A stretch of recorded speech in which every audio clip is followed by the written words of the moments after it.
Boa Espera, espera. tarde! Ih, ele parou lá, travou lá o cara.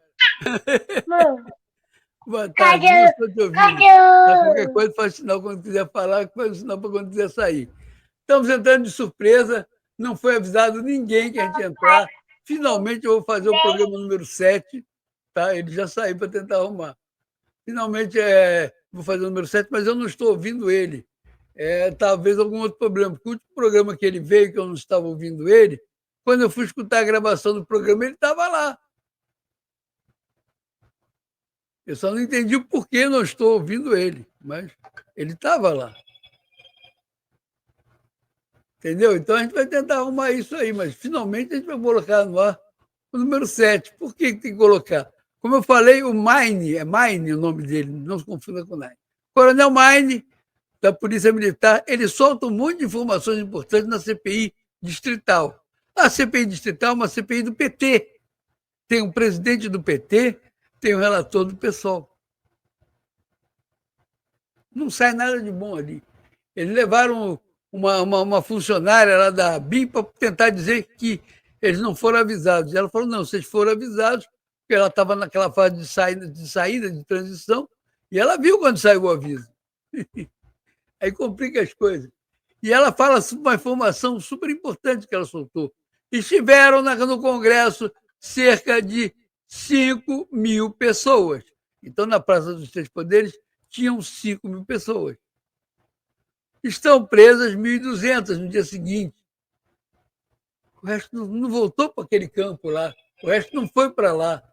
Você está entendendo? O resto já foi dali embora. Fora a outra informação que ele deu. Todos os infiltrados que foram, todas aquelas pessoas que vocês prenderam, saem infiltrados, saem infiltrados, saem infiltrados. Sabe, está entendendo? Tipo isso aqui. Deixa eu contar a introdução do programa. Olha o Cícero está vindo aí. Deixa eu ver se ele consegue falar. Oi, está falando? Olá, vamos lá. Pessoal, boa noite. Eu não estou Você está ouvindo. aqui com o Cícero Tube. Estamos aqui em São Paulo, tá Zona Sul, tempo gostoso. E os petistas estão arrependidos daquele que fez um L para o ex-presidiário. Mas é isso. E a volta do nosso presidente essa semana está sendo um sucesso. E a esperança do povo brasileiro e dos patriotas renasceu. Isso é muito bom. É isso aí. Com você, Carlos Sena. Com você. Assim, obrigado. Deu para a gente se entender. Eu vou botar a introdução e depois a gente vai mostrar o depoimento do Coronel Mine, que não foi mostrado por ninguém, tá? E vocês vão entender depois que eu dou mais explicações sobre o que aconteceu entre eu e o Mine. Vamos lá.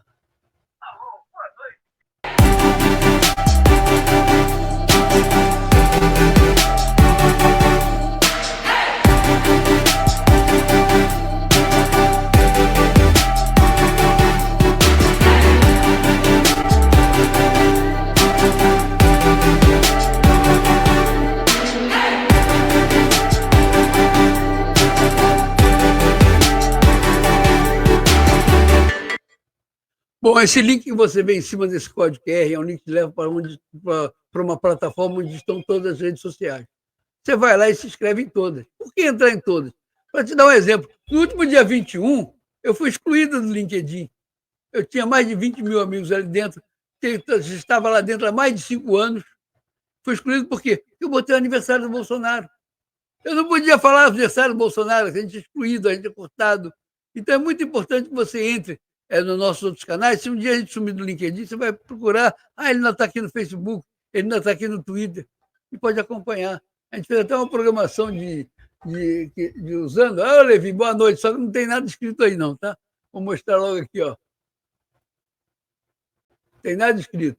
Mas, inclusive, se você for no nosso Instagram, estão todos os vídeos lá, de um ao 6 e mais o extra que a gente fez quando chamaram a Maria de Jesus lá, que ela nos deu um testemunho.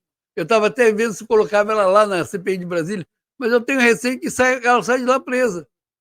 Porque o cara diz assim, golpistas! Esse cara tem que ser processado porque ele esteve preso.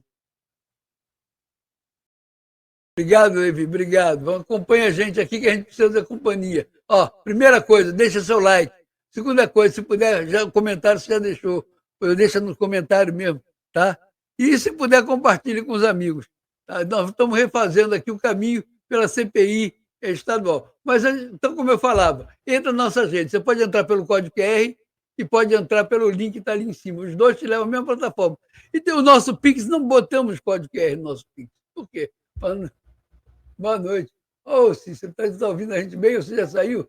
Ah, não, você ainda está ali. Pelo menos a gente fala por mensagem. Ai, que barato, que coisa estranha. A gente fala por mensagem. É bom. A gente continua trabalhando junto. Pena que está com esses problemas todos que a gente está enfrentando. Mas, antes de mais nada, antes de começar tudo aí, nós tivemos no mês de dezembro um mês de OVNIs. OVNIs foram vistos no mundo inteiro. OVNIs foram abatidos pela aviação americana, que até um general pode ser OVNI. Ninguém sabia se era OVNI ou se era algum espião chinês. Eles meteram bala, eles derrubaram lá no Lago do Canadá Frio, não sabe se era OVNI, se era alguma coisa, uma nova arma da China. Eu sei que o pau quebrou em dezembro. Mas em dezembro, no Brasil, na porta do QG, teve OVNI também. Eu vou passar isso para lá, tá? Deixa eu tirar aqui, ocultar aqui, botar nós dois aqui. Eu vou mostrar para vocês, numa imagem que não é minha, do Falco, tá? O Falco é do Diretório Carioca de Negócios. Olha. Olha lá. Isso aqui no céu de Brasília, em cima do acampamento no mês de dezembro. Olha aí, Edu. De novo, cara. Pô, meu, e pior que não... Cara, que loucura isso aqui, cara. Olha lá. Ele abaixa. Cara, que sinistro esse negócio aqui, cara.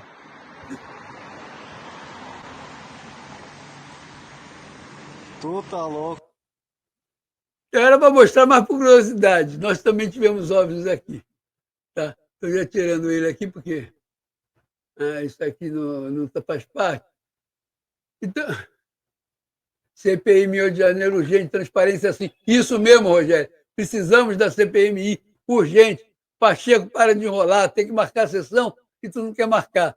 O Lira estava certo em dar deixar você de lado, você quer a coisa como você quer, fazer MP como era antigamente, comissão mista, você tem que marcar a sessão mista.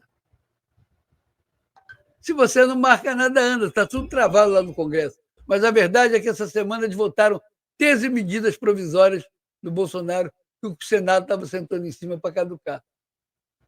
Foi isso que o Lira queria. Agora, o Lira cedeu. Cedeu nada. Ele fez certinho, negociou. Deram as medidas, deram. Agora a gente volta a trabalhar como era antigamente.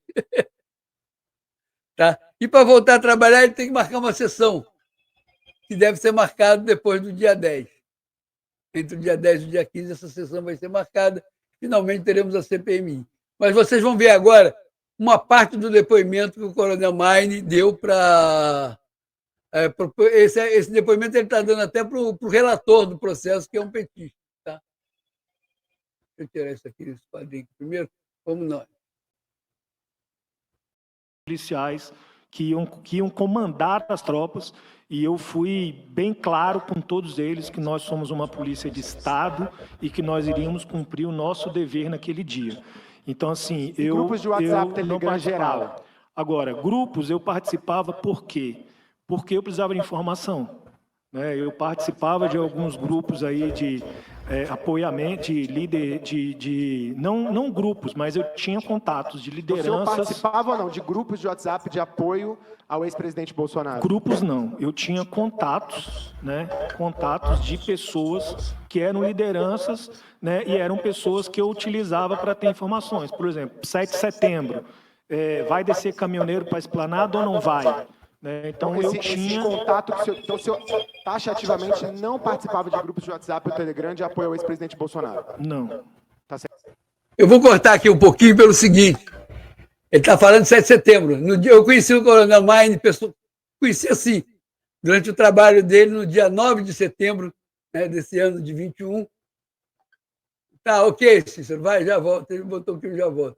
Eu conheci o Coronel Maine no dia 9 de dezembro, quando ele recebeu ordem para retirar as pessoas daquela cozinha que tinha do lado do Ministério da Agricultura, na esplanada dos ministérios.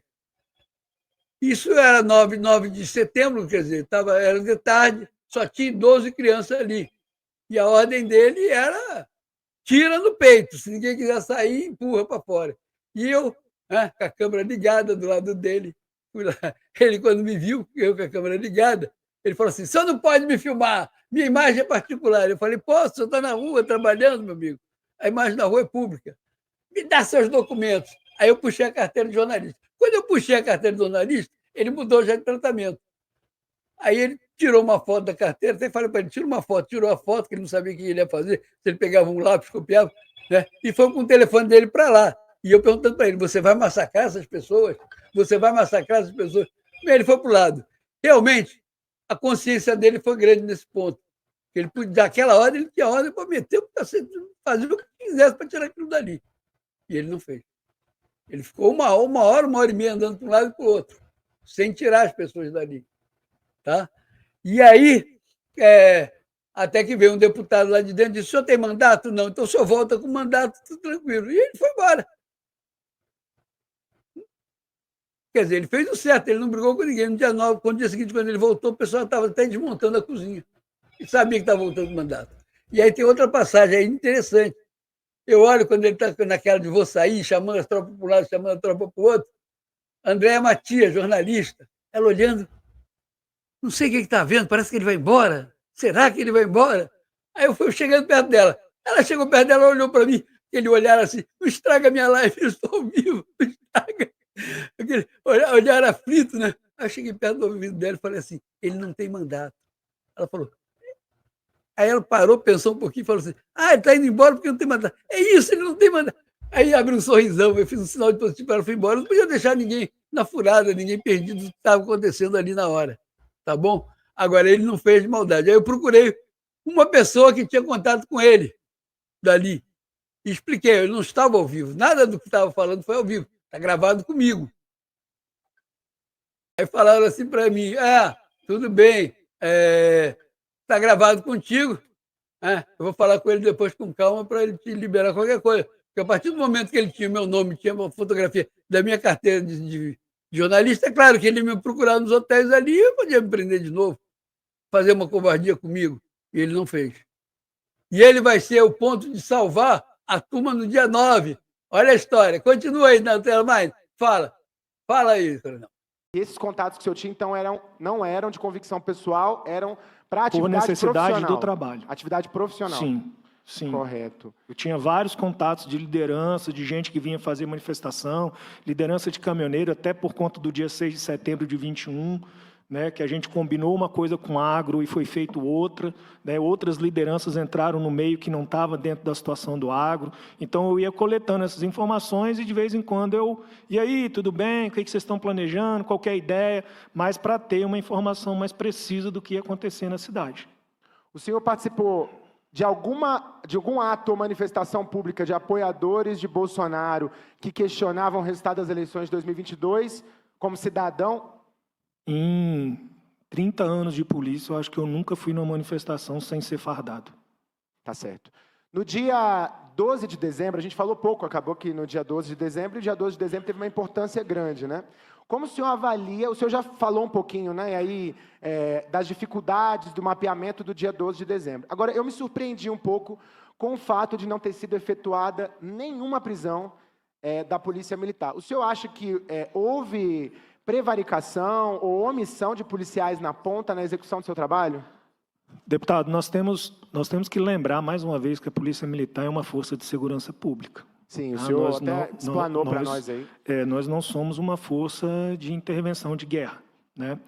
Aquilo ali era um combate urbano, né, que envolvia cidadãos, pedestres, usuários do shopping, usuários do transporte público, gente saindo de serviço, misturado com manifestantes, né? Alguns caracterizados e outros não caracterizados, né? E aí, assim, a gente tem que ter todo esse cuidado. Segundo ponto, nós fomos pegos de surpresa com aquela situação. Não foi nada que foi informado para a polícia. Não houve uma informação dizendo, olha, tal hora a Polícia Federal vai efetuar uma prisão e vai levar para a superintendência. Prepara um efetivo. E essa conversa existe. Mas mesmo depois que o senhor... Vamos voltar só à parte final da sua fala, que eu acho que o senhor fez uma explanação geral sobre a situação do dia 12. E aí depois... Mas nessa reta aconteceu? final, depois que o senhor mandou, já acionou alguns batalhões especiais para ajudarem, aí vocês não acharam mais ninguém. Aí o que aconteceu? A tropa de choque, que era a tropa que estava paramentada para o combate, juntamente com a Rotan e o Canil, fizeram a contenção, né? E depois a gente entrou com as viaturas, com as patrulhas para poder fazer. E aí realmente, zero. Aí depois, com umas 2, 3 horas, começou a chegar umas pessoas, mas aí já eram senhoras, já não era gente com aquela característica de gente que tinha ali botado fogo. Sabe, a gente não tinha como efetuar a prisão. Já eram senhoras que começaram a orar lá na frente da Polícia Federal para libertar. Já não era mais as pessoas com aquela característica daqueles que tinham feito aquela baderna toda. No dia seguinte, o coronel Fábio afirmou que uma parte do grupo teria subido em hotéis do setor hoteleiro, estariam hospedados ali, e outra parte teria ido em direção ao acampamento do QG do Exército. Ele falou isso no dia seguinte. Eu fiz uma patrulha com choque. Nós fomos até o Buriti, né? Tinha algumas pessoas lá no Buriti, mas não fizeram atos de vandalismo. Estavam, né? E aí a gente circulou toda a região lá e a gente realmente só se foram muito antes de eu fazer essa patrulha, porque realmente eu fiz depois que eu consegui conter toda a confusão. A minha estranheza foi justamente pela depredação de uma delegacia da Polícia Federal, depredação da 5ª Delegacia de Polícia, da Polícia Civil, e nenhuma prisão efetuada. Porque eu já participei de muitas manifestações, mesmo muito pequenas, né, e algumas espontâneas, e eu, assim, me surpreendeu, acho que surpreendeu toda a população do Distrito Federal. Tanto, deputado, que o primeiro enfrentamento foi com a Polícia Federal, não foi nem com a PM. E a FEF também não prendeu ninguém. Pois é, é uma surpresa enorme para todos nós. Exatamente. E assim... Isso no dia 12 de dezembro. Eu teria que falar uma história muito longa para o senhor Não, poder... eu só tenho 14 minutos. Entender, mas tropa de choque, rotineiramente, não faz prisão. Tropa de choque é para contenção. Prisão é feito por outras tropas, né, que em determinada data histórica da Polícia Militar, que eu não me recordo, alguém, por questão de efetivo, né, a tropa de choque foi diminuindo e foi tirando. Aí, o que eu posso tirar? Tira a busca e captura. Eu não vou tirar da linha de escudo, eu não vou tirar o atirador, eu não vou tirar o químico. E aí foi diminuindo e a tropa de choque começou a se especializar só em contenção e parou de fazer busca e captura. Tanto que se o senhor pegar na internet as ações da tropa de choque em 2014, se eu não me engano, na Copa das Confederações, o senhor vai ver que a tropa de choque tinha uma tropa de choque e junto da tropa de choque tinha gente atrás, menos paramentado, que era para fazer prisão. Que efetuava as prisões. Só que, devido à questão de efetivo, isso foi sendo feito opções. Coronel Naime, voltando a um tema que eu tratei aqui anteriormente, o senhor tem conhecimento de algum grupo de WhatsApp e Telegram que organiza policiais militares em apoio ao ex-presidente Bolsonaro? O senhor tem conhecimento? Não, senhor. Não tem conhecimento de nenhum? Não, senhor. Tá certo. Acho que é importante para que a população tenha também essa informação. É complexo essa situação, porque às vezes a gente está em grupos de policiais militares que tem um lá mais eufórico, que tem um que... né, faz mais comentários, mas especificamente dizer assim, é um grupo de apoio ao Bolsonaro, não. Tá certo. No dia 8 de janeiro, aí nós vamos para o dia 8 de janeiro, o senhor, qual a avaliação do senhor do efetivo empregado no dia? O senhor esteve lá presencialmente, então o senhor teve uma visualização pela experiência que o senhor tem de aí algumas décadas de polícia militar. Qual a avaliação que o senhor tem do efetivo que foi empregado naquele dia? Deputado, eu não consigo avaliar, porque, como eu disse anteriormente, eu fiquei o tempo inteiro com a tropa especializada. Eu fiquei com o choque, com o Canil e com a Rotan. E o senhor presenciou algum ato de conivência ou manifestação de apoio de policiais militares aos extremistas? Dentro da tropa de choque, não. De forma alguma. Então, em nenhum momento o senhor presenciou, né? A tropa que eu fiquei, que foi a tropa de choque, não. Que é onde eu posso dizer, com outra tropa eu não tive contato. Coronel, há uma denúncia na Corregedoria da Polícia Militar que contradiz um pouco essa versão contada hoje, por isso a importância da tua presença. Segundo essa denúncia, você haveria retardado intencionalmente o avanço das tropas, por vezes parando homens que estavam em seu comando para permitir a fuga de extremistas. Inclusive, tem no relatório, né, no relatório do senhor Ricardo Capelli, ele afirma: vi com os próprios olhos o oficial tentando retardar a linha de contenção da PMDF, quando as sedes dos 3 poderes já estavam desocupadas. A impressão que me dava é que ele não queria que a linha andasse. Ela estava andando muito lentamente. Foi uma guerra para eu conseguir fazê-la andar. O que o senhor tem a falar sobre isso? Deputado, é uma coisa complicada. A pessoa tem impressão de coisa que ela não sabe, né? Eu tenho 30 anos de polícia militar. A minha história na polícia militar se confunde com um batalhão de choque, né? Tive a oportunidade de ser subcomandante daquela unidade 2 vezes. Operei em entradas em presídio, operei em entradas em delegacia, operei em entradas de desobstrução de via. Esplanada, eu perco a conta das vezes que eu operei. E, infelizmente, existe condições técnicas, né, que quem é leigo à segurança pública tem impressões, né, erradas. Né? Então o senhor afirma que não agiu de forma técnica, não agiu para desmobilizar. Eu agi de acordo com a técnica. Primeiro ponto, nós começamos a ter problema com os armamentos, com os calibre 12 Benelli. Por quê? O calibre 12 Benelli, ele é feito para atirar bala, olha eu falando bala, os PM aí vão me xingar. Munição de chumbo, 3T, munição de chumbo. E não, ele é construído para munição de elastômero. Por que eu estou falando isso para o senhor? A munição de chumbo, quando ela passa no cano, ela não deixa resíduo. A borracha, quando ela passa no cano, ela deixa resíduo. E aí há uma necessidade que há uma quantidade X de disparos de elastômero se faça um disparo de munição de chumbo para limpar o cano, porque senão a munição começa a embuchar no cano e a munição não sai. E como no local nós não tínhamos local de segurança para efetuar disparo com munição real, as armas que estavam sendo usadas pelos policiais começou a falhar. Então nós precisávamos esperar chegar a van para trocar esse armamento. Então essa foi a razão, talvez, pela Uma lentidão. das razões. Segundo ponto, o policial militar, ele carrega munições de elastômero e munições químicas num número limitado. Como eu falei aqui anteriormente, o último confronto do choque foram efetuados 900 disparos. Nessa foi efetuado 4.000. Consegue entender a diferença? Então, a previsão do choque, qual era a previsão dele? Cara, meu maior confronto foram 900. Então, eu vou levar para campo 1.800. E ele usou 4.000. Então, nós tínhamos que deslocar viaturas no setor policial para pegar munição e retornar para a esplanada para reabastecer os bornais dos policiais. E, nesse tempo, eu tinha que ter a inteligência de quê? De não acabar a munição não letal, porque se houvesse um ataque direto e os policiais não tivessem munição letal, a gente ia usar letal. Então eu tinha que ter... Nesse contexto, o senhor teve algum tipo de divergência de comando, ou com o senhor Ricardo Capelli, ou com o coronel Fábio? Nenhum momento. Eu nunca tive divergência de comando com o coronel Fábio, em nenhuma situação e nem nesse dia.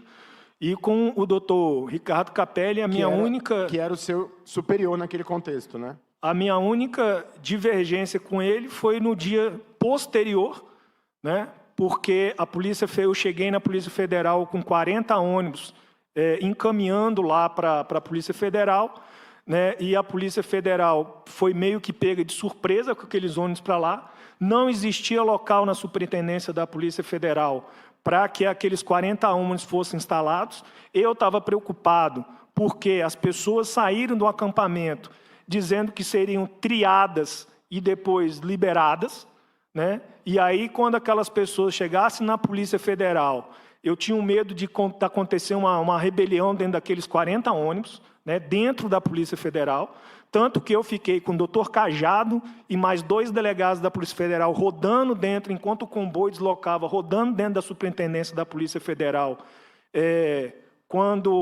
Para onde que colocaria, não tinha local, queriam deixar eles dentro do ônibus. Isso ia ser um problema, isso ia dar um confronto. E aí me chegou a informação que eles iriam para Papuda direto. E aí eu liguei para o coronel Klepter, né? Falei, Klepter, recebi uma informação aqui que vai para Papuda, velho. E aí, o que eu faço? O coronel Kleber falou, Naime, eu vou falar com o interventor e te dou um retorno. Eu falei, tá bom, então eu vou pedir para o coronel Edivan, que está comandando a escolta, vir na velocidade então não foi da uma via. divergência, foi uma negociação ali de qual seria o Vir na velocidade da via para decidir, porque se tiver que desviar para Papuda, vai ser outro caminho. Tudo bem. Nisso eu desliguei o telefone, liguei para o coronel Edivan e falei, Edivan, está uma divergência para onde você vai, cara. Então, vem na velocidade da via, não vem cortando sinal, se eu tiver alguma coisa eu te informo para você já mudar de rota. Nisso, o Capelli chegou lá na Papuda, na Superintendência da Polícia Federal. Né? E aí ele já chegou gritando, perguntando por que os 40 ônibus não tinham chegado. E aí eu estranhei, porque eu tinha avisado o problema, e aí eu fui falar com ele, eu falei, doutor, o problema é que aqui está indefinido para onde que vai, e a gente não sabe se vem para cá ou se vai para Papuda. E eu pedi para o coronel Edivan vir mais devagar para decidir, para não ter que mudar a rota. E aí ele já começou a gritar comigo na frente da tropa, total desrespeito ao meu posto de coronel, né? Começou a gritar comigo na frente da tropa, dizer que eu não tinha autoridade para aquele tipo de decisão, que não era para eu ter feito aquilo, que ele estava decidindo com o então, diretor-geral da Polícia Federal. Esse foi o contexto da divergência de vocês. Foi esse, e tanto eu digo para o senhor que quando os ônibus chegaram na Polícia Federal, o coronel Edivan, com a escolta, foi barrado pelos vigilantes da entrada da Polícia Federal. Ele foi barrado. O vigilante, não tem informação desses ônibus aqui, não. Coronel, eu vou seguir, porque eu quero falar da questão do Exército, antes do meu tempo acabar, que eu acho que são importantes. Primeiro, o senhor falou que teve várias reuniões de planejamento. De planejamento em relação à desocupação que não foi possível. Isso no mês de dezembro. Depois do dia 12, eu acho que muita gente se convenceu da necessidade de retirada de uma parte grande dos ativistas, dos golpistas que estavam colocados ali no quartel-general. O senhor pode me detalhar quantas reuniões aconteceram? E o senhor teve diretamente com o general Dutra? Excelência, eu participava de uma média de 3 reuniões por dia. MD, isso está falando de posse? Não, estou falando de desmobilização do acampamento. Desmobilização do acampamento, eu participei, no Exército, eu participei de umas 2 reuniões. Tá certo, elas foram com o general Dutra? Se eu não estou equivocado, sim. Qual é a sua impressão sobre a posição do comando do Planalto em relação a essa desmobilização? Eu não posso fazer esse tipo de colocação, deputado, por questão militar, né? O general é um superior hierárquico e eu fazer considerações a respeito de ato superior é crime militar. Então, qual é o comando que você tinha, qual era o comando que você recebia do general em relação a isso? Não, o planejamento, ele sempre acontecia normal. A gente fazia mais taxativamente, houve orientação por alguma autoridade pública, no caso aí militar, para a instalação dos acampamentos golpistas nessas áreas de segurança federal? Então, assim, teve orientação no sentido de não permitir a retirada, por exemplo? Uma orientação expressa para vocês para que não se permitisse a retirada? Teve, por 2 vezes. Por 2 vezes. E essa orientação veio de quem? Essa orientação, segundo informações, vinha do comando do Exército. Tá, e isso foi no mês de dezembro? Isso, se eu não me engano, sim. Porque no mês de janeiro o senhor já não estava, a maior parte do senhor já não estava em exercício depois da posse. Eu saí logo após a posse. Só queria salientar aqui uma questão, o deputado, já que o senhor tocou no assunto doutor Capelli, eu já estava na esplanada antes dele chegar, né? Coronel, só porque eu preciso fazer 2 perguntas, meu tempo está acabando, falta 2 minutos, assim, muito objetivas. Eu queria... Deixa ele completar essa informação sobre o Capelli. Mas o senhor vai me dar mais tempo? Porque senão eu quero seguir para um outro tema que eu acho que é mais importante. Foi feita uma pergunta, mas para mim, eu já estou satisfeito com a resposta anterior, coronel. Só sobre a questão do capitão... o senhor comentou antes sobre o capitão Roma, teria pegado no seu ombro, em algum Não, contexto... o capitão Roma não me tocou, não, mas ele veio com uma equipe e praticamente me colocou para fora da área onde estava ocorrendo a manifestação.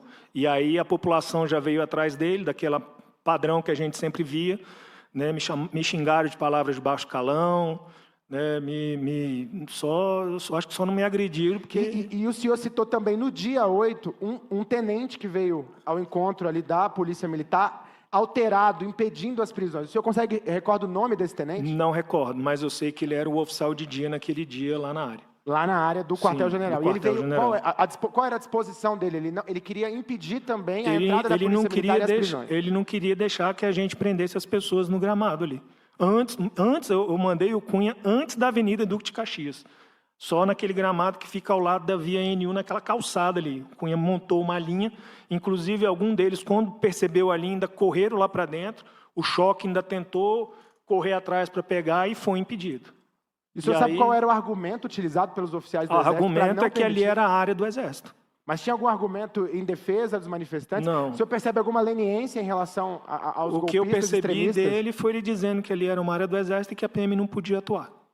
E que não tinha autorização para atuar? Que não tinha autorização E para nem atuar. depois da negociação, o senhor participou de parte da negociação, o primeiro momento, depois o senhor disse que teve uma reunião a portas fechadas. O que o senhor presenciou nesse primeiro momento? Nesse primeiro momento, eu presenciei o doutor Capelli de todas as formas tentando entrar no acampamento, né, já para efetuar as prisões ali. Né. Eu presenciei o general Dutra, os dois, né, discutindo a respeito dessa entrada, nós da PM assistindo àquela discussão. Vi uma ligação do general Dutra, que depois me falaram que foi para o presidente Lula, e na sequência... Mas o senhor não tem como confirmar isso? Eu não tenho como confirmar. E na sequência eles foram para a reunião no QG do Exército. Tá certo. Muito obrigado. Eu acho que nós vamos ter que discutir a questão do papel das Forças Armadas nesse processo inteiro, e fez muito bem o presidente Lula em trocar o comandante-geral do Exército. Muito obrigado, deputado Fábio. Eu vou conceder 1 minuto para que o depoente possa esclarecer essa questão do Capelli. Acho que ela tem que ser esclarecida aqui.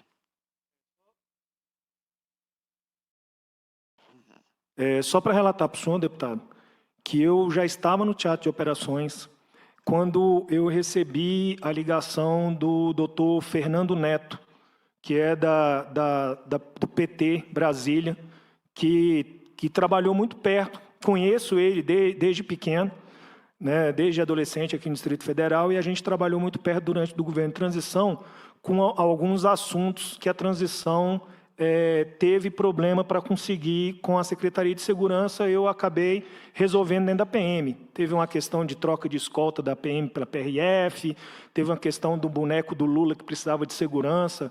Eu mesmo, com DOP, eu botei a segurança para o bonecão do Lula poder andar pela cidade, fazer fotos. E eu sempre tive uma relação muito próxima do Fernando Neto, né, desde a época que eu fui subsecretário no governo Agnello.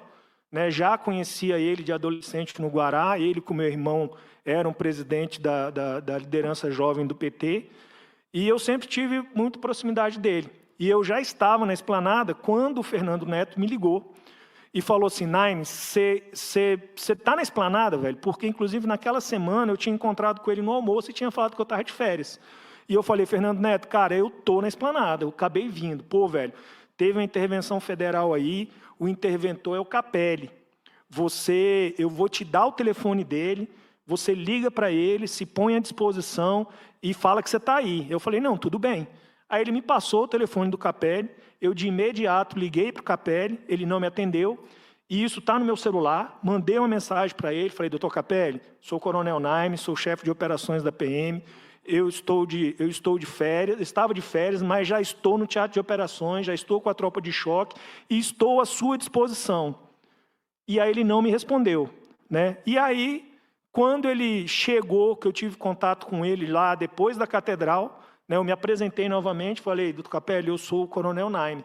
E assim, ele já me atendeu de uma forma muito abrupta, muito estúpida, né, se referiu a mim o tempo inteiro de uma forma muito grosseira, muito mal educada, na frente da tropa, assim, como se eu já fosse um alvo, como se eu já fosse um alvo dele, como se eu já fosse um alvo para essas conclusões aí que ele chegou. Eu que saí da minha casa, que larguei minha família, que larguei minha casa, meus filhos, fui lá para ser ferido, machucado, para estar do lado dos meus irmãos de farda, eu fui tratado o tempo inteiro por ele, só com respostas grossas, com respostas abruptas, com maltratamento, sem eu ter feito nada.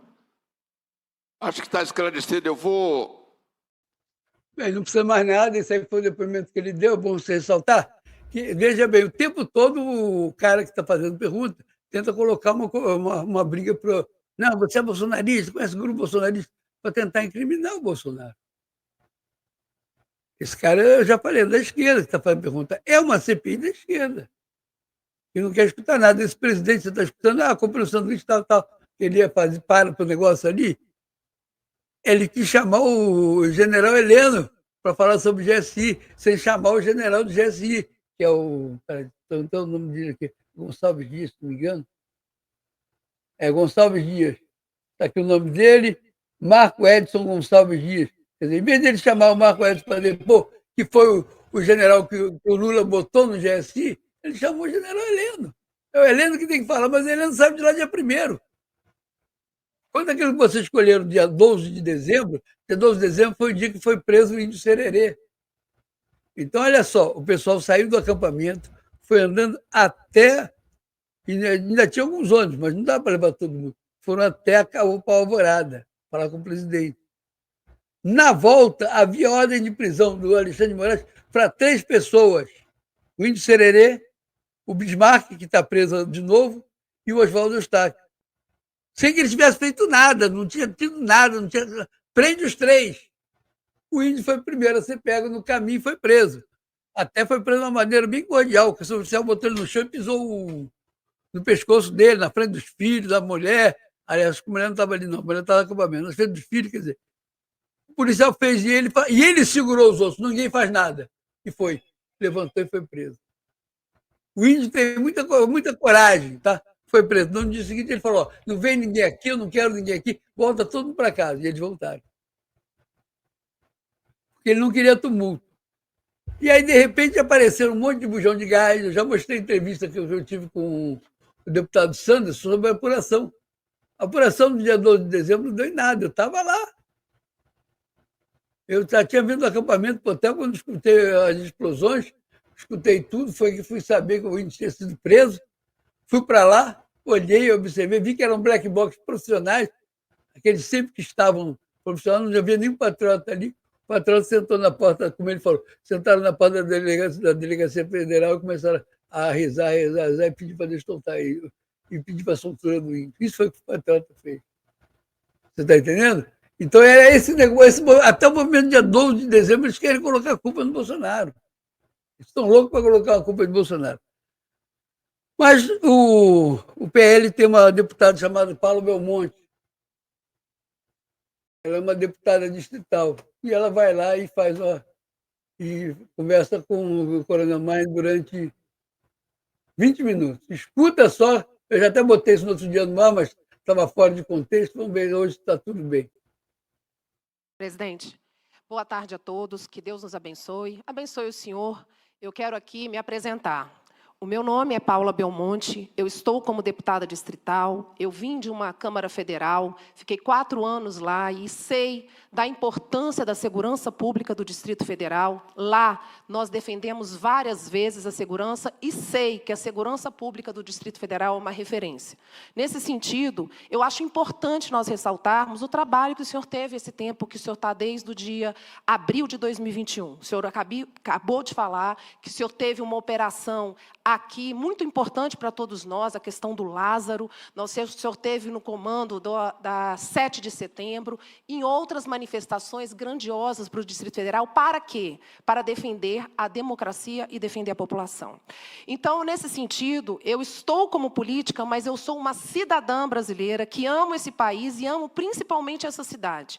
E defendo, sim, a liberdade das pessoas, mas também defendo a nossa Constituição. E, por esse motivo, eu aqui peço a licença dos senhores para ler um artigo da nossa Constituição Federal, que é o artigo 5º, que fala sobre os direitos e garantias fundamentais. Todos são iguais perante a lei, sem distinção de qualquer natureza, garantindo-se aos brasileiros e aos estrangeiros residentes no país a inviolabilidade do direito à vida, à liberdade, à igualdade, à segurança e à propriedade, nos termos seguintes. No inciso 4º, é livre a manifestação do pensamento, sendo vedado o anonimato.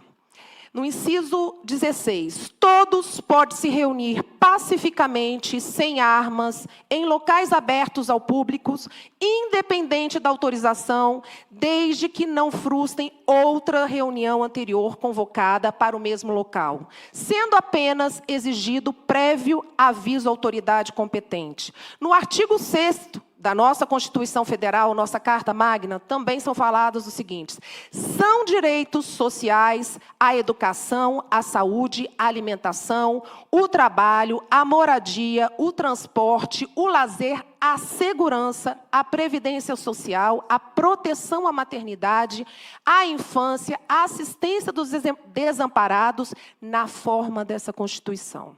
Isso daqui é muito importante, por quê? Primeiro, nós temos que parar de colocar palavras aqui de brasileiros que não concordam. Por que não concordam? A gente não é obrigado a concordar com tudo. E é importante nós defendermos pessoas que não concordam. E eu defendo. Eu defendo aquele que não concorda comigo e defendo a liberdade de ele falar, mas eu quero também que me defenda a liberdade de eu falar. A manifestação, ela é constitucional. Primeira coisa é isso aqui que a gente tem que falar. A segunda coisa, que o nosso Estado, ele tem obrigação de dar segurança. E aqui, eu quero pedir para o senhor ser objetivo, porque o senhor já falou, e eu vou fazer perguntas que tragam, sim, a repetição de algumas coisas que o senhor falou, então eu quero que o senhor seja um pouco mais objetivo, porque nós temos aqui 21 minutos só para falar muitas coisas que aconteceram, e nós temos aqui o escopo da CPI falando do dia 12 de dezembro, e também do dia 8 de janeiro, o senhor me traz uma situação que eu acho importante a gente explorar. E eu fico assim impressionada de nenhum deputado ainda ter perguntado. O quê? O senhor falou que a Polícia Militar do Distrito Federal está tendo intervenção política. Isso não é uma coisa normal. Isso não é uma coisa normal. Eu não tenho político de estimação aqui. Eu tenho a cidadão brasileiro aqui como meu representante. Então, se o senhor está dizendo que na campanha eleitoral foi prometido o cargo, isso não está correto. E eu espero que o governador que entrou ontem, voltou ontem, ele possa tomar medidas necessárias para que a polícia, a segurança, a educação e a nossa saúde não tenham intervenção política, porque nós estamos falando de segurança da população. E se isso ocorreu, nós temos que entender o que é. E essa CPI aqui, ela precisa investigar isso. Ela precisa investigar isso. O senhor falou e ninguém falou nada. O senhor tem alguma coisa a respeito do que eu estou falando aqui? Falar sobre isso? Excelência, sim, foi uma coisa que foi, infelizmente, pública, né, na Polícia Militar. Muitos oficiais, infelizmente, perderam um pouco do senso, do limite, né, que a nossa função nos obriga, né?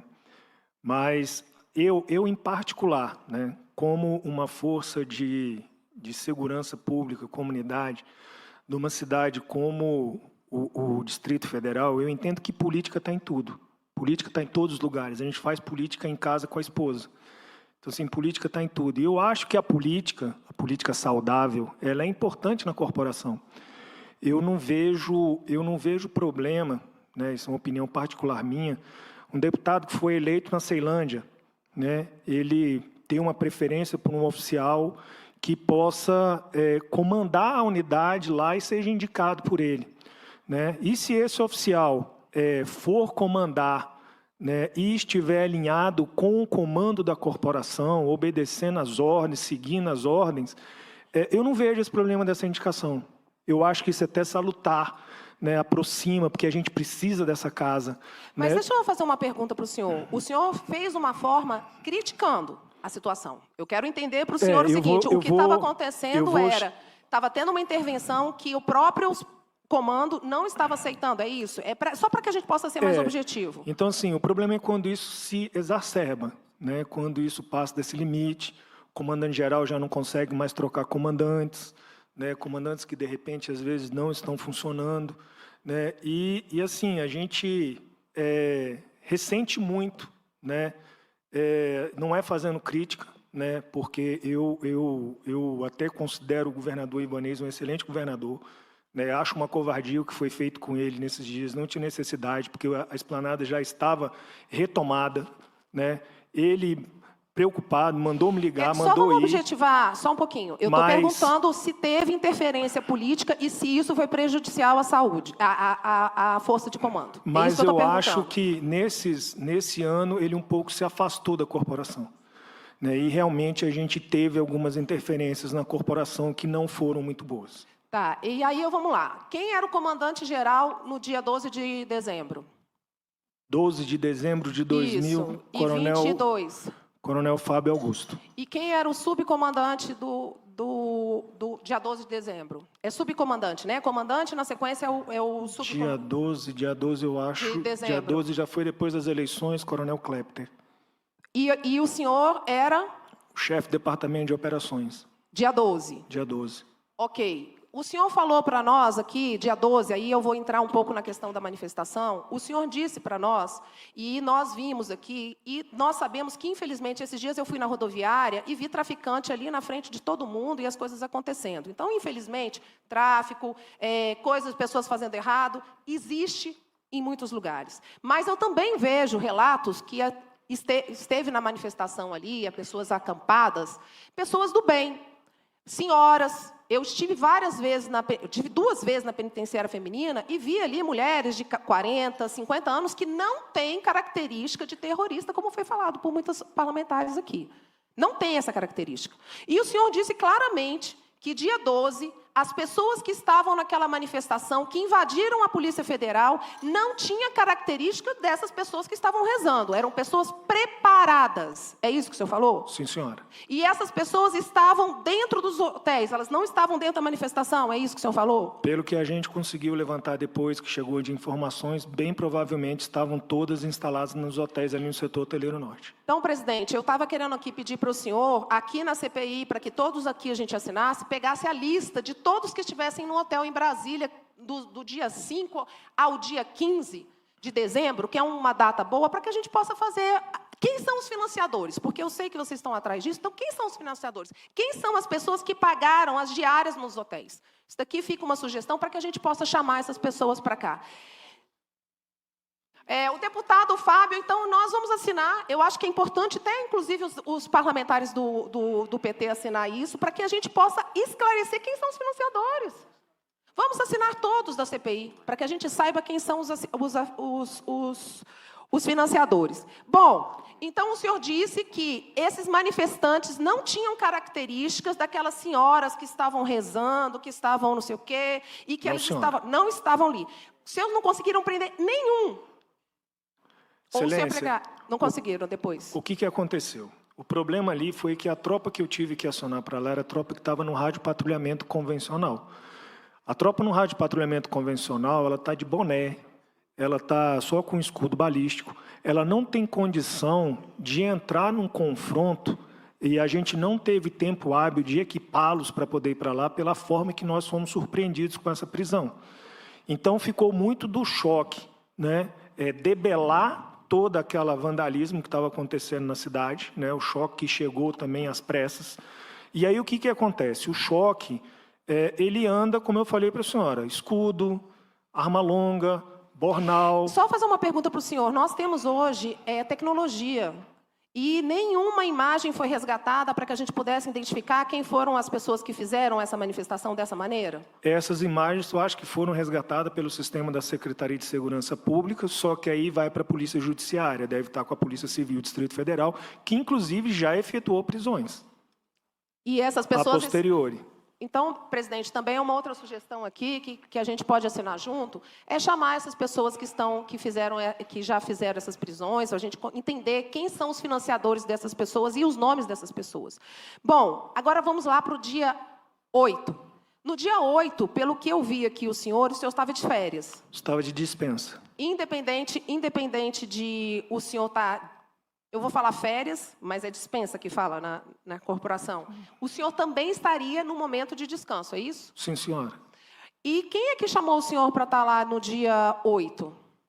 Quem que convocou o senhor para estar lá dia 8? Foi o seu senso de patriotismo no sentido de cuidado ou foi alguém que te chamou para você reassumir o seu posto? Primeiro eu recebi uma ligação do Buriti, de uma pessoa do gabinete do governador, dizendo que ele estava muito preocupado e me perguntando o que estava acontecendo na esplanada. O senhor pode falar o nome dessa pessoa? Eu prefiro não, deputada, para não envolver mais uma pessoa nessa história, porque é uma pessoa que é do meu relacionamento, uma pessoa que é minha amiga. E ela me ligou, né, preocupada com o que estava acontecendo, dizendo que estava com o governador e que o governador queria saber o que estava acontecendo. E aí eu respondi que eu estava de licença, que eu não estava na esplanada e que eu não estava por dentro do que estava acontecendo. E aí ela desligou o telefone e, de imediato, me ligou o coronel Paulo José, que era o meu substituto, que estava no teatro de operações. Muito nervoso, muito apreensivo, preocupado, né? E me perguntando, não me lembro se ele me pediu, foi o telefone do comandante do BOP, eu não lembro o que foi. E eu perguntei, o que está acontecendo? Né? Aí ele me relatou, muito nervoso, eu falei, calma, bicho, calma que eu vou te ajudar, espera aí. Aí desliguei o telefone, liguei para o Fábio, o coronel Fábio Augusto. Ele não me atendeu porque ele estava em combate. De imediato eu liguei para o coronel Klepter e falei para o coronel Klepter, e Klepter, o que está acontecendo, velho? Pô, Naime, deu problema lá na esplanada, o troço virou, tu tá em Brasília? Eu falei, tô. Ele, pô, se tu estiver disponível, vai. Aí eu falei, tá bom, vou. Desliguei, a mesma pessoa me ligou de novo do Buriti, falou, Naime, você está em Brasília? Eu falei, estou. Cara, o governador está falando para você ir para lá e assumir a operação e prender todo mundo e tentar resolver aquilo lá. Aí eu falei, tá bom, pode deixar que eu já estou indo. Aí de imediato eu acionei minha guarnição, que estava em Ceilândia, eu em Vicente Pires, e aí eu fui. Deixa eu fazer mais uma pergunta para o senhor. Quando foi feito o PAI, o senhor estava presente? Não, senhora. O senhor assinou o PAI? Não, senhora.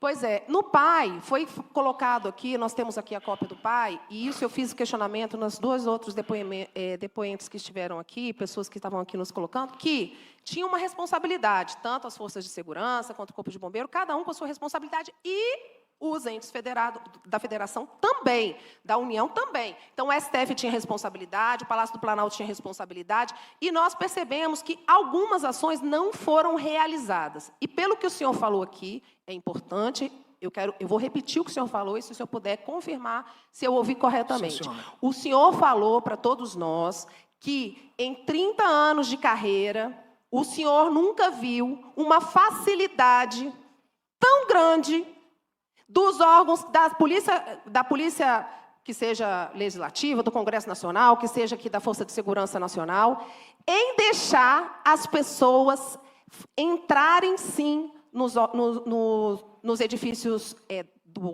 da Congresso, do Palácio do Planalto e do STF. Sim, o senhor senhora. falou isso. Então, o senhor está... A entrada foi tão facilitada, foi tão fácil, que não deu nem tempo da Polícia Militar se organizar e tentar... Já foram invadindo, entrando, quebrando. O senhor falou a palavra facilitada. Então, eu posso confirmar que foi facilitada não entrada. facilitada, né? Mas que foi fácil. Facilitada, eu vou impor responsabilidade a alguém que, de repente, não tenha. Mas que foi de uma forma diferenciada a entrada das outras vezes que eu participei de ações na esplanada. Eu, várias vezes, já fiquei com tropa de choque ali na chapelaria, com a tropa formada, com a polícia do Congresso por trás da vidraça e a gente com o manifestante ali e não entrou. Né? E a mesma coisa no Palácio do Planalto, o BGP com tropa de choque atrás do cercado e a PM com uma tropa ali de patamo com 15, 20 homens. Eu quero aqui dizer que é a primeira vez que eu vejo. Tá? Então, assim, eu não tenho nenhuma ligação com o senhor, é a primeira vez que eu vejo, e é importante dizer, pelo menos o que eu estou vendo aqui do currículo do senhor e do que eu estou vendo aqui do senhor, o que o senhor se propôs a fazer, quando o senhor estava no comando, o senhor fez bem feito. Sim, senhora, então, em 30 anos. Em 30 anos. Então, aqui nós estamos falando de um homem que prestou serviço para a segurança do Distrito Federal com excelência. E o senhor está dizendo, o senhor não teria motivo nenhum para nos falar... que o senhor está preso. E aí, por que o senhor está preso? Minha defesa até hoje não teve acesso aos autos. Eu não sei exatamente nem de que eu estou sendo acusado. Pois é. E olha só, é uma outra violação de direitos aqui. Nós defendemos o Estado de Direito. E nós estamos aqui falando de um comandante que tem uma história de 30 anos. Aqui eu não sou advogada de ninguém, não, presidente. Mas eu sou advogada do Estado de Direito. E nós estamos aqui falando de um comandante que tem uma contribuição para a segurança do Distrito Federal e cabe todos nós brasilienses e nós deputados defendermos. Tá? E não tem acesso porque ele estava independente. independente das férias dele ou não, ele estava em período de, como que chama? Dispensa? Dispensa. E ele está preso. Ele está preso. As inversões de valores aqui no Brasil estão mudando radicalmente. Desculpa, eu tenho meu tempo e eu posso falar o que eu penso. Nós temos aqui um ex-presidiário na presidência. E nós temos uma pessoa que vem salvando vidas aqui no Distrito Federal preso. Vocês me desculpem. Nós precisamos se encarar como função aqui de deputado distrital, que nos representa, o que nós estamos defendendo. O que nós estamos defendendo? E aqui eu quero, sim, registrar que os manifestantes podiam ter, sim. Podiam ter pessoas que estavam fazendo quadrilha, podiam ter pessoas ali que não estavam fazendo bem, mas tinham muitas pessoas, e eu digo meu pai e minha mãe, que estavam ali orando, rezando, e não são terroristas, e não são golpistas. Como que alguém é terrorista se não encontraram arma?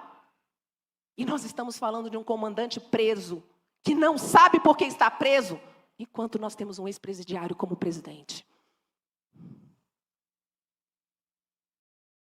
Que eu espero, presidente, com toda a responsabilidade que o senhor tem e o nosso relator, que nós tenhamos aqui como objetivo encontrar, sim, os financiadores, mas também colocar cada um no seu devido lugar e não esquecermos que nós temos uma Constituição Federal que nos assegura o direito de manifestação, a liberdade.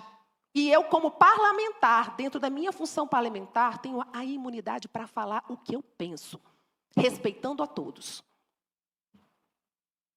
E aqui eu vejo uma interferência na Polícia do Comando, que eu acho que é importante nós colocarmos isso, para que a gente possa fazer uma reflexão. Esses dias eu ouvi a governadora em exercício falando que não pode ter gerência política dentro da saúde, porque nós, no Distrito Federal, estamos com uma situação muito séria, e aqui cabe aos nossos 24 parlamentares começarem a olhar isso.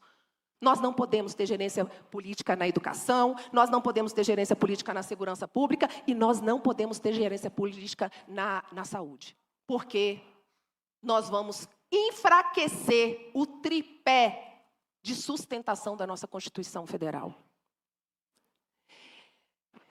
Quem era que estava substituindo o senhor, seu coronel? Coronel Paulo José. E ele está preso? Não, senhora. Ele foi questionado alguma coisa? Ele que não assinou o PAI? Não. Ele assinou o PAI? Não, ele estava numa reunião de alto comando e quem assinou foi o Major Leonardo. O Major Leonardo. O Major Leonardo está preso? Não, senhora. Quem que está preso só? Somente eu e o ministro Anderson Torres. O ministro Anderson Torres tinha condições de falar para vocês, mandar em vocês quantas pessoas vocês tinham que colocar na rua, quanto policiais tinham que estar nas manifestações para cuidar? Na realidade, como secretário, excelência, eu não tenho muito como afirmar isso, né? Porque os despachos dele sempre foi com o comandante-geral. Com o comandante-geral. O comandante Fábio foi ameaçado de prisão, alguma coisa assim? Está respondendo alguma coisa? O coronel Fábio ficou preso 23 dias. Ele ficou preso, né? Porque ele ficou... Eu até vi algumas imagens dele lá no comando. Então, aqui, eu quero só fazer um resumo do que nós ouvimos hoje, pelo menos pela minha interpretação. A primeira coisa, nós estamos aqui colocando uma fragilidade na segurança pública do Distrito Federal, inclusive no comando da Polícia Militar, por conta de ingerência política. O segundo ponto é que nós vimos aqui que houve, sim, uma facilidade para que os manifestantes pudessem entrar dentro dos órgãos e fazer toda a quebradeira que, infelizmente, nos dói muito como brasileiros. Aqui a gente não está defendendo um lado ou outro, nós estamos defendendo um patrimônio que é nosso. E, em segundo lugar, que eu gostaria de deixar claro aqui, é que os manifestantes, existem manifestantes de má índole? Existem.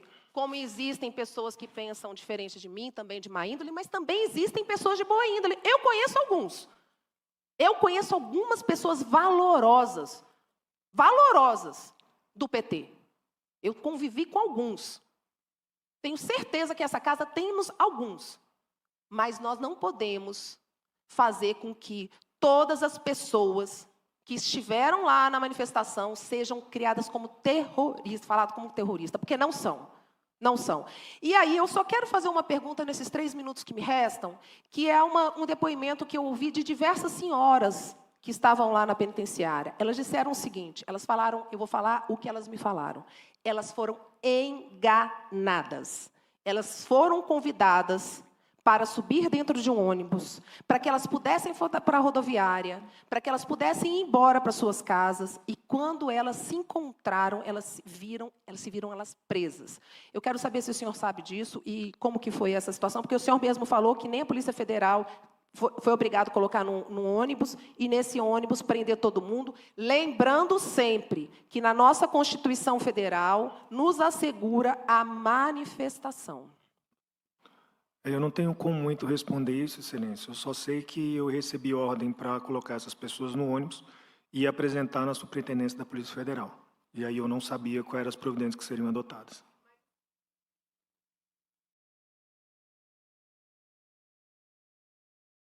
Mas o senhor chegou a fazer abordagem para que elas subissem no ônibus, eles subissem no ônibus?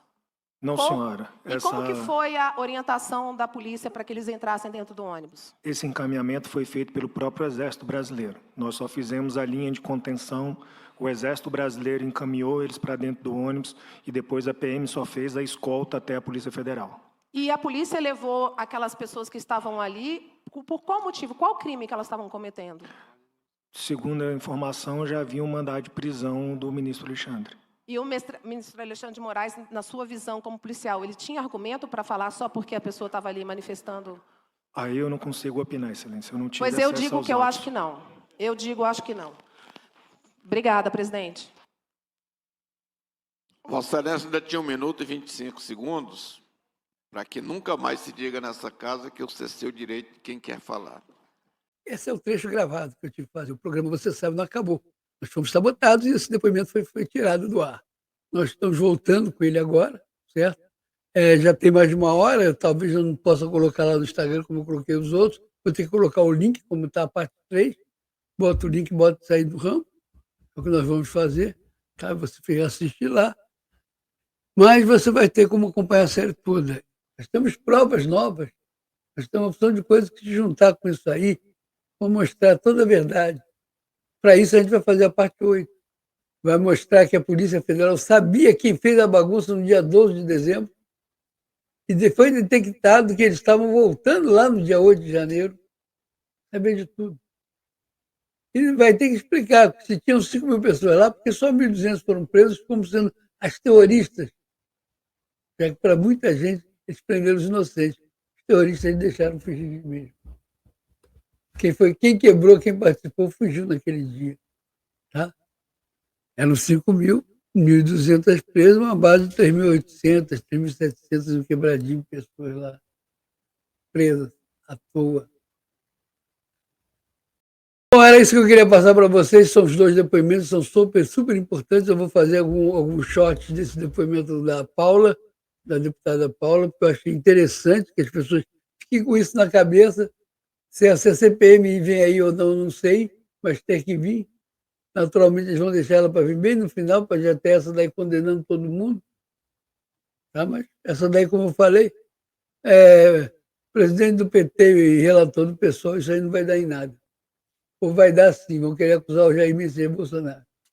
Melhor estar explicando isso aí. Então, eu gostaria de informar vocês, por favor, quem puder, ajude a gente. Nós estamos removidos, nós estamos desmonetizados, nós estamos cancelados, nós estamos de tudo, em tudo quanto é lugar. Olha o nosso Pix passando aí. Quem puder, nos ajude. O Pix está aí para vocês ajudar. Tá? Se você não puder ajudar com o Pix, está pouco dinheiro, tudo bem, até entendo. Tá? Não tem problema. Deixa seu like. O seu like é importante. Você está vendo a gente aonde? No Instagram? Deixa seu like no Instagram. Está vendo a gente aonde? No Facebook? Deixa seu like no Facebook. Está vendo a gente aonde? No YouTube? Deixa seu like no YouTube. Entenderam? Deixa seu like onde você puder. E além do like, se você puder, deixa um comentário. O comentário também é legal, bacana, importantíssimo. Você deixa o like, deixa um comentário. E para completar, compartilha num lugar onde as pessoas não me conheçam. Está na hora de você mostrar isso aqui para o Brasil inteiro. Como eu já falei, a vergonha está exposta. Vocês vão entender isso, principalmente quando vier a parte 8. Eu tive que mudar até a entonação da parte 7. Então, eu vou botar aqui a vinheta de encerramento, já que ela tem ficha técnica, ela tem a opção de coisas que ajudam, já que a gente está fazendo um trabalho mais, não digo mais profissional, mas um trabalho mais seletivo. Um trabalho que busca mostrar um trabalho um pouco mais jornalístico, sem o calor das emoções. Vamos lá.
Bom, esse link que você está vendo aí em cima desse código QR é um link que leva para uma plataforma onde estão todas as nossas redes sociais. É importante que você vá lá e se inscreva em todas que você puder. Se inscreve no nosso Facebook, no nosso Twitter, no nosso Instagram, se inscreve no nosso YouTube, se inscreve no nosso LinkedIn, se inscreve no nosso Ramo, se inscreve no nosso Twitter. Acompanhe a gente. Sabe, porque quando eles desmonetizarem a gente de um canal, quando eles removerem a gente do canal, como aconteceu agora no aniversário do Bolsonaro, com o LinkedIn botou o aniversário do Bolsonaro lá, você está fora. E cortou. Uma falta de respeito muito grande. São mais de 7 anos de estando participando dessa rede social, mais de 20 mil amigos. Corta, vai fora. Quer dizer, você não é nada. É assim que eles te tratam, feito lixo. Então, né, se me cortarem, tudo bem, eu já já montei uma nova plataforma, breve a gente vai estar transmitindo de novo lá. Vou montar um canal lá no LinkedIn. Tá? Mas você sabe, como é que você sabe para poder entrar nesse link? Esse link, ou você entra pelo código QR. Ou entra pelo link ou entra pelo código QR. Você vai nessa plataforma, estão todas as nossas redes sociais. Entenderam? Vamos lá. Aqui, ó, fica mais fácil para todo mundo ler. Nesse link, nessa código QR, você vai para uma plataforma onde estão todas as nossas redes sociais. Entenderam? O Pix passa aqui embaixo, eu não boto o código QR no Pix. O Pix está embaixo, está escrito, você vai ter que, quando acabar, voltar e copiar. É isso aí que tem que fazer. Desculpa o trabalho. Quem puder, manda 5, a gente está feliz da vida se fizer isso. Mas eu sei que está difícil. Está difícil mandar dinheiro porque está faltando dinheiro. Né? Então, de repente, deixa o seu like. O seu like é uma obrigação para a gente. Ajuda a gente de montão. Deixa o like, deixa um comentário e compartilha onde ninguém conhece a gente. Faça a gente crescer, faça a gente subir melhor. Nos ajude a ser grande e a trazer sempre a boa notícia para vocês. Tá bom? Olha, só para você ter mais uma ideia, é isso aqui, ó. Só a nossa programação a partir de agora. Tá? A partir de abril a gente já está com essa programação no ar. Lives, horários, eu não posso botar o horário certo, senão eles sabotam. Como esse programa foi sabotado? Então, ó, se você puder ajudar a gente, minha gratidão com vocês é eterna. Seja com Pix, seja com um like, seja com comentário, seja com compartilhamento. Obrigadão, repetindo, minha gratidão com vocês é eterna. Tá? E mais eu quero agradecer a Deus por poder refazer o programa e eu sei que vai dar tudo certo. A gente vai publicar direto em várias páginas para que a pessoa possa ver e isso aí ir para frente. Sem falar que no Instagram está toda a série montadinha para você acompanhar. Esse aí a gente vai ter que botar o link, porque já tem mais de 1 hora. Tá bom? Deu para entender bem? Vai estar lá o link de uma foto disso aí. De mais a mais, eu queria agradecer a todos. Obrigado pela audiência, obrigado pela paciência e até a próxima. Tchau, tchau, tchau, tchau, tchau, tchau, tchau, tchau, tchau, tchau, tchau.